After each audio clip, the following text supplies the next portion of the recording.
औज़ुबिल्लाहि मिनश्शैतानिर्रजीम बिस्मिल्लाहिर्रहमानिर्रहीम अल्लाहुम्मा सल्लि अला सय्यिदिना मुहम्मदिन व अला आलि सय्यिदिना मुहम्मदिन बिअददि कुल्लि ज़र्रातिन मिआत अल्फ़ अल्फ़ मर्रा। प्यारे दोस्तों, अस्सलाम वालेकुम। कैसे हैं आप लोग? आज मैं जिस इंफॉर्मेटिव लेक्चर के साथ आप लोगों की खिदमत में हाज़िर हुआ हूँ वो है कंटेम्प्ट ऑफ कोर्ट, तौहीन अदालत। जैसे कि हम आप ख़ास तौर पे हम लॉयर्स अदालतों के, कानून के हम मुहाफ़िज़ हैं।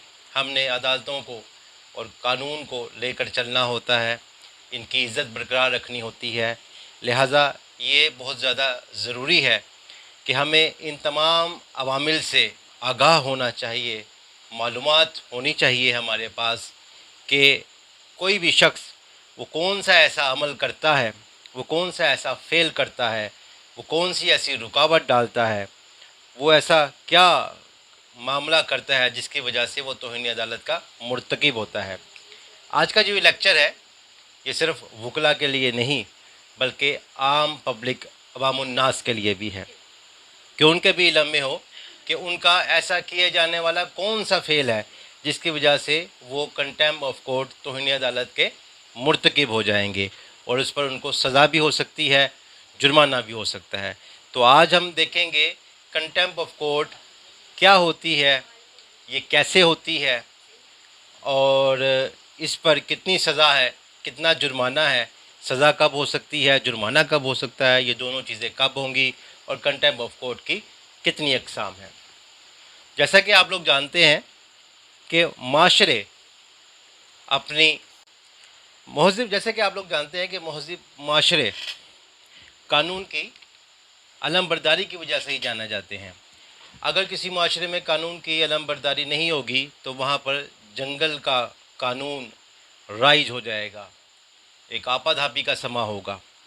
हर ताकतवर शख्स अपनी मर्ज़ी से जिसको चाहेगा सज़ा देगा, जिसके साथ जैसा सलूक करना चाहेगा वो करेगा। चनांचा कंटेम्प्ट ऑफ कोर्ट, तौहीन अदालत का जो कानून है वो इसी वजह से बनाया गया कि लोगों के दिलों में कानून का अदब व एहतराम पैदा हो, उनको पता हो कि हमारी हदूद व क़यूद क्या हैं। अगर किसी भी शख्स के साथ कोई जुल्म होता है, कोई ज़्यादती होती है तो इस मकसद के लिए अदालतें बनाई गई हैं। अब ये अदालतें कोई हुक्म जारी कर देती हैं और कोई भी शख्स इन अदालतों के हुक्म की पासदारी नहीं करता है बल्कि कुछ ऐसे रवैये जात इख्तियार करता है जिसकी वजह से वो कानून और अदालत के इज़्ज़त पर हर्फ आता है, अदालत की तज़हीक होने का ख़दशा पैदा होता है। तो ऐसी सूरत हाल में कंटेम्प्ट ऑफ कोर्ट जो कानून है ये हरकत में आता है। कंटेम्प्ट ऑफ कोर्ट की तीन इक़साम होती हैं। एक सिविल कंटेम्प्ट ऑफ कोर्ट जिसको हम दीवानी कंटेम्प्ट ऑफ कोर्ट बोलते हैं, दूसरी क्रिमिनल कंटेम्प्ट ऑफ कोर्ट और तीसरी होती है जुडिशल कंटेम्प्ट ऑफ कोर्ट। अब कंटेम्प्ट ऑफ कोर्ट का जो कानून बनाया गया इसका मकसद लोगों पर अदलिया का एतमाद बहाल करना था कि कोई भी शख्स कानून से मुबर्रा नहीं है।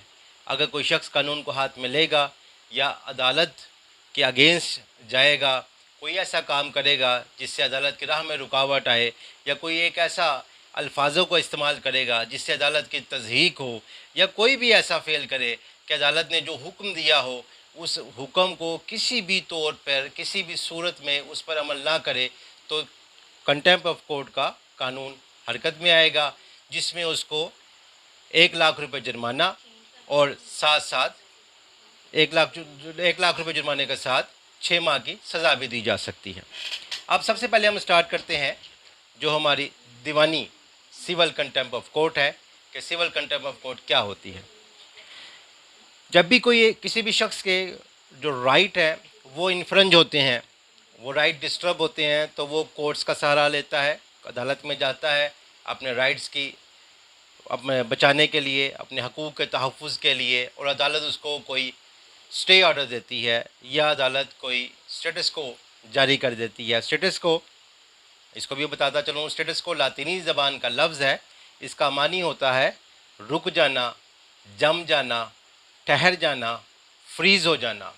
यानी अदालत ने, कोर्ट ने किसी भी पार्टी को या पार्टीज़ को स्टेटस को ऑर्डर कि तमाम पार्टीज़ यहीं पर, चाहे वो डिफेंडेंट हो चाहे वो प्लेंटिफ हो, कि ये फ्रीज़ हो जाएं जब तक के मामले को डिसाइड नहीं कर दिया जाता। ये कुछ भी इसके अंदर किसी भी मामले के अंदर चेंजिंग ना लाएं, ये फ्रीज़ हो जाएं। लेकिन फिर भी कोई शख्स जानबूझकर अदालत के हुक्म से रूगर्दानी करता है तो इस शख्स के अगेंस्ट कंटेम्प्ट ऑफ कोर्ट की कार्रवाई होती है। अब यहाँ पे ये बात इंतहाई काबिल ज़िक्र है कि सिविल मामलात में कभी भी कैद की सज़ा नहीं होती है, बल्कि सिविल मामलात में जुर्माने की सज़ा होती है। गिरफ़्तारी नहीं हो सकती, कैद नहीं हो सकती। अब जैसा कि गिरफ़्तारी की कुछ सूरत हाल बन भी जाती हैं लेकिन कैद नहीं हो सकती। अब जैसा सिविल लॉ है, सिविल लॉ के अंदर औरत की, खातून की गिरफ़्तारी नहीं हो सकती, क्योंकि ये लॉ हैं, इन लॉ के मुताबिक चलना होता है। इन लॉ की जो हदूद व क़यूद हैं, इनसे हम ज़रा भर भी तजावज़ नहीं कर सकते। तो इसी तरह जो हमारा ये कंटेम्प्ट ऑफ कोर्ट का ये जो लॉ है, इसके तहत जो सिविल कंटेम्प्ट ऑफ कोर्ट होती है, इसमें कैद नहीं हो सकती, बल्कि इसमें जुर्माना होता है जिसकी मियाद जो है वो 1 लाख रुपए तक मुकर्रर है। अब जो सिविल कंटेम्प्ट ऑफ कोर्ट जो होती है, जैसे कि अभी मैंने स्टे का जिक्र किया, मैंने स्टेटस को जिक्र किया। सिविल कोर्ट कोई हुक्म जारी करती है, मिसाल के तौर पर वो किसी एक शख्स के लिए ये हुक्म जारी करती है कि इसको नौकरी पर बहाल किया जाए। अब मुतलका महकमा या मुतलका डिपार्टमेंट उस शख्स को बहाल नहीं करता है तो वो डिपार्टमेंट कंटेम्प्ट ऑफ कोर्ट का मुर्तकिब है और उसके अगेंस्ट कार्रवाई होगी, तौहीन अदालत की कार्रवाई का आगाज़ हो जाएगा। अब कंटेम्प्ट ऑफ कोर्ट हमेशा से बाय नेम होती है, बल्कि बाय नेम करने से पहले मैं एक और बात बताता चलूँ। कंटेम्प्ट ऑफ कोर्ट हमेशा से उसी कोर्ट में लगाई जाती है जिस कोर्ट के आर्डर की वायलेशन होती है। ये हम सिविल कोर्ट की बात कर रहे हैं, जो हमारी दीवानी कंटेम्प्ट ऑफ कोर्ट है। हमेशा से उसी कोर्ट में लगाई जाती है कंटेम्प्ट ऑफ कोर्ट की एप्लीकेशन जिस कोर्ट के आर्डर की वायलेशन होती है। मिसाल के तौर पर एक कोर्ट ने ऑर्डर किया, स्टे ऑर्डर दिया, या कोर्ट ने कोई भी ऑर्डर दिया कि किसी शख्स को इस जगह से डिस्पोजेस ना किया जाए, लेकिन कुछ लोग जो है वो डिस्पोजेस करने की कोशिश करते हैं, तो उन लोगों के अगेंस्ट कंटेम्प्ट ऑफ कोर्ट की कार्रवाई होगी, तो इन्हें अदालत की कार्रवाई होगी कि इन्होंने अदालत के हुक्म की परवाह नहीं की, इसके ऊपर अमल दरामद नहीं किया। अब कंटेम्प्ट ऑफ कोर्ट में जिस शख्स को पार्टी बनाया जाता है उस ही शख्स के अगेंस्ट या उसी शख्स के ख़िलाफ़ कंटेम्प्ट ऑफ कोर्ट की एप्लीकेशन दी जाती है। अब जैसा कि 4 लोग हैं किसी एक सूट के अंदर, या 6 लोग हैं या 10 लोग हैं, पहले आप हमेशा से कंटेम्प्ट ऑफ कोर्ट की कार्रवाई सूट के बाद होगी। सिविल सूट फाइल करने के बाद कंटेम्प्ट ऑफ कोर्ट की कार्रवाई होगी सिविल केसेस में। अगर सिविल सूट फाइल नहीं किया तो डायरेक्ट से कंटेम्प्ट ऑफ कोर्ट की कार्रवाई सिविल केसेस में नहीं हो सकती। पहले आपको एक सिविल सूट फाइल करना है जिसमें आप जो भी पार्टी बनाएंगे, जितनी भी पार्टीज़ होगी आप उनको बनाएंगे। अगर आपने किसी मुकदमे में 10 पार्टीज़ हैं, 10 पार्टीज़ में से कोई 1, 2 या 3 लोग जो हैं वो कंटेम्प्ट ऑफ कोर्ट करते हैं, तो आप सिर्फ और सिर्फ उन्हीं लोगों के कंटेम्प्ट ऑफ कोर्ट में नाम देंगे, बाकिया लोगों के नाम आप कंटेम्प्ट ऑफ कोर्ट में एप्लीकेशन में नहीं देंगे। अच्छा, ये जो एप्लीकेशन होती है इसके ऊपर बाकायदा कोर्ट फीस भी लगता है, इसके साथ में एफिडेविट भी लगता है। वो एफिडेविट जो है वो ड्यूली अटेस्टेड भी होता है। अब कंटेम्प्ट ऑफ कोर्ट हमेशा से बाय नेम होती है, कंटेम्प्ट ऑफ कोर्ट हमेशा नाम के साथ होती है। अब जैसा कि मुख्तलिफ डिपार्टमेंट में, या हम एक फ़र्ज़ कर लेते हैं कि एग्जांपल देख लेते हैं, अगर कोई लेस्को के अगेंस्ट कोई केस है, कोई केस जो है, सूट जो है वो फाइल किया गया अगेंस्ट लेस्को। अब लेस्को के मुख्तलिफ हम पार्टीज़ बनाते हैं, नॉर्मली जो रूटीन जाती है इसमें सबसे पहले चेयरमैन को पार्टी बनाया जाता है, उसके बाद एक्सियन को पार्टी बनाया जाता है, उसके बाद एसडीओ को पार्टी बनाया जाता है, और अगर रेवेन्यू का ज़्यादा इशू हो तो फिर जो रेवेन्यू ऑफिसर है उसको भी पार्टी बनाया जाता है। बाज़ सूरतों में मीटर इंस्पेक्टर को भी पार्टी बनाया जाता है। अब जब ये लोग कंटेम्प्ट कर रहे हैं तो जो कंटेम्प्ट एप्लीकेशन जो है ये फ़ाइल की जाएगी, इसमें जो चेयरमैन है, जो एक्सियन है, जो एसडीओ है, जो मीटर इंस्पेक्टर है, अब इसका नाम लिखा जाएगा कि meter inspector Aftab Ahmed, division so and so, sub division so and so, XEN Mohammad Rafiq, division so and so. तो वो बाय नेम कंटेम्प्ट होती है। बाय नेम कंटेम्प्ट होगी तो कंटेम्प्ट प्रोसीडिंग जो है तब स्टार्ट होगी, अदरवाइज कंटेम्प्ट प्रोसीडिंग स्टार्ट नहीं होगी। कंटेम्प्ट सिविल केसेस में कंटेम्प्ट के लिए बाय नेम होना ज़रूरी है। अब आगे चलते हैं जी। कोई ऐसा फेल, कोई ऐसा काम जिससे अदालतों के काम में रुकावट पड़ती हो, ये भी कंटेम्प्ट ऑफ कोर्ट होती है। अलावा जी कोई शख्स अदालत के हुक्म को ना मानता है, ये भी कंटेम्प्ट ऑफ कोर्ट है। कंटेम्प्ट ऑफ कोर्ट की कार्रवाई हमेशा उसी शख्स के खिलाफ होती है जिसने कंटेम्प्ट ऑफ कोर्ट की हो, किसी दूसरे के खिलाफ कंटेम्प्ट ऑफ कोर्ट की कार्रवाई नहीं होगी। और ये भी हमें साबित कर देना ज़रूरी है कि जिन लोगों ने कंटेम्प्ट ऑफ कोर्ट की है, जो रिस्पोंडेंट हैं, दे आर विलफुल कंटेम्नर। इनके इल्म में था कि अदालत ने, कोर्ट ने ये आर्डर जारी किया है, इसके बावजूद इन लोगों ने अदालत के आर्डर की खिलाफ वर्जी की है। सो इन लोगों के अगेंस्ट कंटेम्प्ट ऑफ कोर्ट, तौहीन अदालत की कार्रवाई की जाएगी। फर्दर जो आगे मैंने ये बता दिया आपको कि इसमें बयानी हल्फ भी लगता है जो कि बाकायदा अटेस्टेड होता है, इस पर कोर्ट फीस भी लगती है और ये साबित करना ज़रूरी है कि दे आर विलफुल कंटेम्नर। और ये भी आपको बात बता दी कि जो सिविल केसेस होते हैं इसमें सज़ा नहीं होती है, यहाँ पे सिर्फ और सिर्फ जुर्माने की सज़ा होती है, कैद की सज़ा सिविल केसेस में नहीं होती। अब इसके बाद ही हम अपने फर्दर टॉपिक की तरफ बढ़ते हैं। जो दूसरा जो टॉपिक है, यानी दूसरा इसका जो पोर्शन है, वो है क्रिमिनल कंटेम्प्ट ऑफ कोर्ट। यानी कि एक ऐसा अमल जिससे अदालत की शान में कोई तज़हीक आमेज़ जुमला बोला जाए, या बराह रास्त किसी जज की ज़ात पर तनकीद की जाए, या बराह रास्त से कोई ऐसा अल्फाज बोले जाएं जिससे कोर्ट की शान या कोर्ट की रिस्पेक्ट में कमी आती हो, तो ये हमारी ये इस किस्म की जो कंटेम्प्ट है ये क्रिमिनल कोर्ट के ज़िम्मे में आती हैं। इसमें कोर्ट खुद से सोमो मोटो एक्शन भी ले सकती है और फौरी तौर पर गिरफ्तारी का ऑर्डर भी दे सकती हैं। ये हमारी क्रिमिनल कंटेम्प्ट ऑफ कोर्ट है। अलावा जी अब हम आखिरी का जो हमारे जुडिशल कंटेम्प्ट ऑफ कोर्ट है, इसमें भी ये भी जुडिशल जो कंटेम्प्ट ऑफ कोर्ट है ये भी ऐसी है कि कोई तौहीन आमेज़ या हितक आमेज़ कोई गुफ्तगू करना, या अदालत के ऊपर कुछ इस असरअंदाज होना कि अपनी मर्ज़ी का फ़ैसला ले लिया जाए, या कोर्ट में गवाहों के लालच दिया जाए, या गवाहों को परेशान किया जाए, उनको धमकाया जाए। ये तमाम बातें अपनी मर्ज़ी का फ़ैसला लेने के लिए ये तमाम बातें कंटेम्प्ट ऑफ कोर्ट के ज़मरे में आती हैं। यहाँ पे याद रहे, अगर मामला सिविल होगा तो इसमें कैद नहीं होगी, और अगर मामला सिविल नहीं है तो इसमें जुर्माना भी हो सकता है और साथ में कैद भी हो सकती है। हम देख रहे हैं कि 3 किस्में होती हैं कंटेम्प्ट ऑफ कोर्ट की, एक सिविल होती है, एक क्रिमिनल होती है और एक जुडिशल होती है। चूँकि हम लोगों ने आम पब्लिक को, अवामुन्नास को, जनरल पब्लिक को कंटेम्प्ट ऑफ कोर्ट, अदालतों के अदब व एहतराम के मतलब बताना होता है, इसलिए यहाँ पर मैं मौके से फ़ायदा उठाते हुए तमाम देखने सुनने वालों को ये बताऊँगा कि जब कभी आप कोर्ट में जाएँ, आप लोगों से एक ये हम्बल रिक्वेस्ट है, जब कभी आप अदालत में जाएँ, किसी भी कोर्ट में जाएँ, तो इस चीज़ का ख्याल रखें कि आपने कोई गैर मुनासिब लिबास ना पहन रखा हो, जिसमें ख़ास तौर पर जिसे निकर बोल रहे हैं, नेकर बोल रहे हैं, या कोई ऐसी शोट ना पहन रखी हो, ये कंटेम्प्ट ऑफ कोर्ट के ज़मरे में आता है।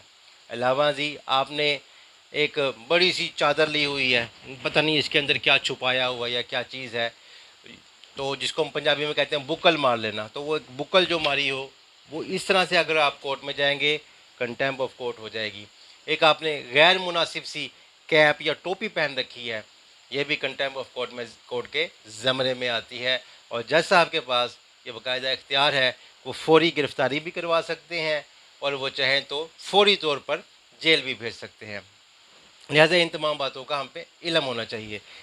एक और छोटी सी बात जो यहाँ पे जहन में आई बताता चलूँ, अदालत के कमरे में ज़रूरत से ज़्यादा शाउट करना, बोलना, चिल्लाना, कुछ खाना पीना, ये तमाम कंटेम्प्ट ऑफ कोर्ट के ज़मरे में आते हैं।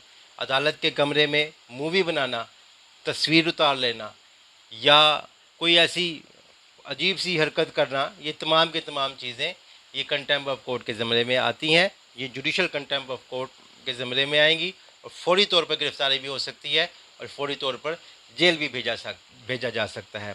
अगर कोई शख्स ऐसी कंटेम्प्ट ऑफ कोर्ट करता है और फिर वो अदालत से माफ़ी मांगता है, अदालत से वो कहता है कि मुझे माफ़ कर दी जाए, मुझसे गलती हो गई है, अदालत अगर ये समझे कि ये शख्स सदके दिल के साथ माफ़ी मांग रहा है या अपने किए हुए काम पर नादिम है, शर्मिंदा है, कोर्ट अगर इस बात पर मुतमईन हो जाए तो वो माफ़ भी कर सकती है, वो जुर्माना भी कर सकती है और कोर्ट कैद की सज़ा भी दे सकती है।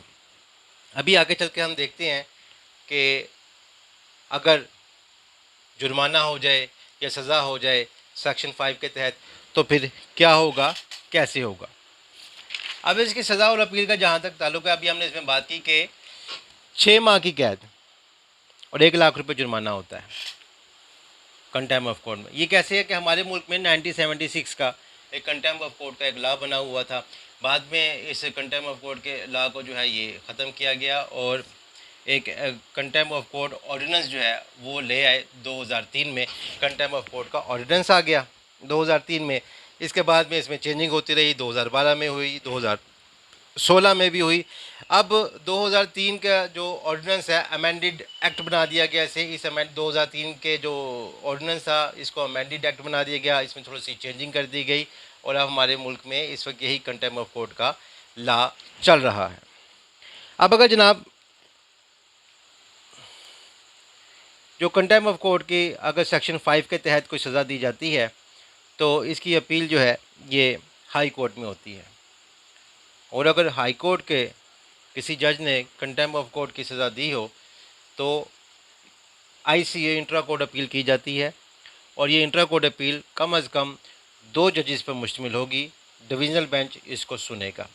अगर 2 या 2 से ज़ायद जजेस ने कंटेम्प्ट ऑफ कोर्ट के मुतालिक कोई फ़ैसला सुनाया हुआ हो तो फिर इसके अगेंस्ट जो अपील जाएगी वो सुप्रीम कोर्ट में जाएगी और सुप्रीम कोर्ट में अगर किसी इसी तरह से ये जो अपील जो सुप्रीम कोर्ट में चलेगी, अगर सुप्रीम कोर्ट के 1 या 2 जजों ने फ़ैसला कंटेम्प्ट ऑफ कोर्ट का दिया हो तो सुप्रीम कोर्ट के 2 या 3 जज ICA में इंट्रा कोर्ट अपील में इसको सुनेंगे। अलावा जी जो जजेस हैं सुप्रीम कोर्ट के जज वो कंटेम्प्ट ऑफ कोर्ट का खुद से भी नोटिस ले सकते हैं, सोमो मोटो एक्शन ले सकते हैं। लेकिन अगर कोई जज सुप्रीम कोर्ट का जज कोई सोमो मोटो एक्शन किसी भी ऐसे मामले की बाबत लेता है तो वो खुद से नहीं सुन सकता, बल्कि वो इस मामले को रेफ़र कर दिया जाएगा चीफ़ जस्टिस साहब के पास। अब चीफ़ जस्टिस साहब की स्वाबदीद है, चाहे तो वो खुद से इसको सुन के फ़ैसला करेंगे या चाहे तो वो किसी और को भी रेफ़र कर सकते हैं। ये जी आज का हमारा टॉपिक था कंटेम्प्ट ऑफ कोर्ट, जिसको हमने देखा कि कंटेम्प्ट ऑफ कोर्ट क्या होती है। एक ऐसा फ़ेल सर अंजाम देना, एक ऐसा काम करना या कोई ऐसा गुफ्तगू करना जिससे अदालत की तज़हीक होती हो या कोई ऐसा अमल करना जिससे अदालत के कामों में रुकावट पड़ती हो या अदालत ने कोई स्टे ऑर्डर दे रखा है, कोई स्टेटस को ऑर्डर दे रखा है, कोई भी हुक्म जारी कर रखा है, उसके अगेंस्ट चलना, इसे कंटेम्प्ट ऑफ कोर्ट कहते हैं। कोई शख्स अदालत में बयान देता है, बाद में वो अपने इस बयान से फिर जाता है, मुकर जाता है, तो ये भी ऐसे शख्स के अगेंस्ट तब भी कंटेम्प्ट ऑफ कोर्ट की कार्रवाई इनिशिएट होगी। अलावा जी कोई शख्स कोर्ट में कुछ ऐसे गैर ज़रूरी अफ़ाल सर अंजाम देता है, कंटेम्प्ट ऑफ कोर्ट की प्रोसीडिंग स्टार्ट होगी। इसके साथ साथ जो सिविल कंटेम्प्ट ऑफ कोर्ट है वो बाय नेम होती है। मैं चूँकि रिव्यू दे रहा हूँ ताकि हमारे जहन में ये बातें रह जाएँ। सिविल कंटेम्प्ट ऑफ कोर्ट जो है वो बाय नेम होती है, शख्स का नाम होना और उसका एड्रेस होना ज़रूरी है। और सिविल जो कंटेम्प्ट ऑफ कोर्ट है इसमें कैद नहीं होगी, सिर्फ जुर्माना ही होगा। तो मोअज़्ज़िज़ दोस्तों, ये था कंटेम्प्ट ऑफ कोर्ट के हवाले से हमारे मुल्क में चलने वाला कानून और मुझे उम्मीद है आप लोगों ने इसको सुनकर इससे यकीनी तौर पर इस्तेफ़ादा ज़रूर करेंगे। अगर मुझसे बात करने में, बयान करने में गलती कोताही रह गई हो तो मैं उसकी एंटिसिपेटरी माज़रत चाहता हूँ। आज के लिए इतना ही। बंडल ऑफ थैंक्स, बहुत बहुत शुक्रिया आप लोगों के सुनने का। अल्लाह हाफ़िज़।